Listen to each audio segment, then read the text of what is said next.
I'm a proud sister of a U.S. Army veteran. When I was young, my brother Patrick and I were always close. We would play Zelda together, or eat butter tortillas and watch The Emperor's New Groove. In 2005, all of that changed.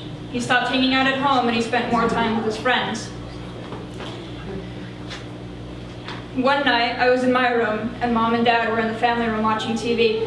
Patrick walked in the door and said, "I'm joining the Army."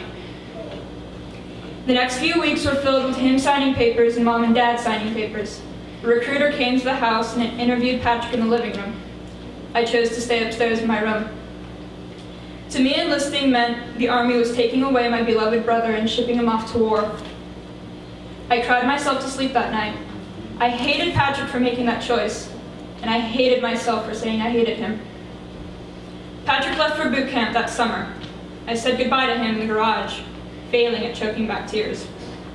He kept telling Mom, Dad, and me not to cry, assuring us that it was only boot camp and he wouldn't get hurt. My fears weren't my only reason for crying. It was the fact that he wouldn't be home anymore. I wouldn't get a pillow in my face for a wake-up call. I knew I wouldn't be able to hang out with him for at least 6 months. All I could manage to say was, "Love you." Those first few weeks he was gone, I had to express how angry and upset I was at him. I started to wear darker, more gothic apparel, baggy pants with buckles, black eyeliner, and lots of zippers. How I dressed was a sign to the world that I was upset about my brother leaving home for war. After boot camp, Patrick went to San Antonio for combat medical training. We made plans to visit him for Thanksgiving because he wasn't able to come home. The moment Patrick saw me in combat boots, he freaked out and started calling me a goth and emo. It felt like he was stereotyping me. That was the hello I got from him, and I was crushed. When we packed up the car and left, I cried the whole way home. From San Antonio, he went to Fort Lewis near Tacoma, Washington. Then he was deployed to Iraq. He called that night before he left to say goodbye. It was all I could think about when I was at school. After a few days, when he got internet access at his base, he started emailing Mom stories of all his shenanigans.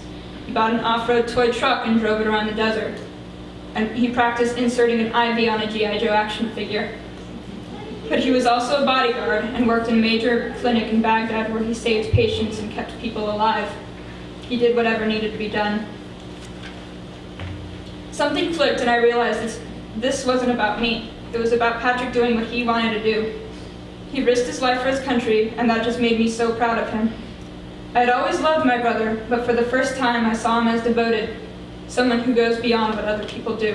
Instead of feeling miserable or depressed, I realized I should feel proud and happy that I made that choice. My chains started to lose their meaning.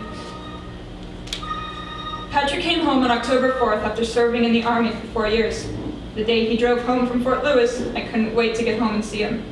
I knew I wouldn't get a formal hello, but more of a hug and a hi. I knew he was exhausted from driving straight from Tacoma. When I got home, I calmly opened the door and walked upstairs. I knew he wasn't leaving again, and that I could see him as often as I wanted. I walked up the stairs to his bedroom, and we greeted each other with a sup and a hug. I went back downstairs, and he went to sleep.